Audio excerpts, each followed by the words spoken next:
হাচ্ছু হাচ্ছু। উফ যোগু দাদা, তোমার কারণে আমার ঘুমটা নেচাদার হয়ে গেল। ঠিক বলেছিস শোভা, নিজে তো ঘুমাবে না, আবার আমাদেরও ঘুমোতে দিবে না। উফ, তোরা যে কি বলিস! আমার স্নান যাত্রার কারণে আমার শরীরটা পুরো জ্বরে ভরে গেল। ভক্তরা এত ভক্তি দেখালো যে আমার এত জ্বর এলো, এখন আমি হাঁচি দিচ্ছি যাতে আমারও ঘুম হচ্ছে না। আর তোরা কি আমায় দোষ দিচ্ছিস? তার ওপর আবার তেতো অ্যান্টিবায়োটিক, আবার কত বাজে বাজে খাবার যে খেতে হয়। কবে যে মাসির বাড়ি গিয়ে ভুড়ি ভোজটা করবো। তোমার শুধু ভুড়ি ভোজ ভুড়ি ভোজ ভুড়ি ভোজ। আমাদেরও তো জ্বর হয়েছে, তাই না? এখানে একটু পাতলা ঝোল খেয়ে ঘুমিয়ে পড়বে। শোভা, এমনিতেই তো জ্বর হয়েছে, আবার ওই পাতলা জলটা খেতে হয়। আমার এটা ভালো লাগে না।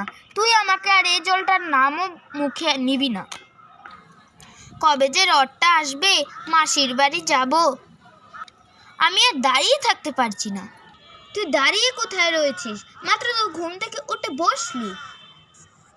উফ বলো দাদা, তুমি এত ভুল ধরো না তো। এ দাদা বল না, কবে রথযাত্রা আসবে, মাসির বাড়ি যাব? কালই রথযাত্রা।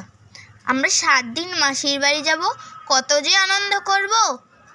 কালকে রথযাত্রা, সবাইকে জানাই শুভেচ্ছা। ভিডিওটা কেমন হয়েছে সবাই কমেন্ট করে জানাও, আর অবশ্যই একটা লাইক করে দিবে, আর নতুন হলে অবশ্যই সাবস্ক্রাইব করে দেবে। দেখো এদিকে আমাদের ঝড় শুরু হয়ে গেল। এখন আমরা পাতলা ঝোল খেয়ে ঘুমিয়ে পড়ছি। তো আজকের ভিডিওটা এই পর্যন্তই। তো হ্যাঁ গাইস, কালকে রথযাত্রা, তোমাদের জানাই সবাইকে শুভেচ্ছা, আর অবশ্যই তোমরা লাইক ও সাবস্ক্রাইব করবে। তো ভিডিওটা কেমন আছে অবশ্যই কমেন্ট করে যাবে।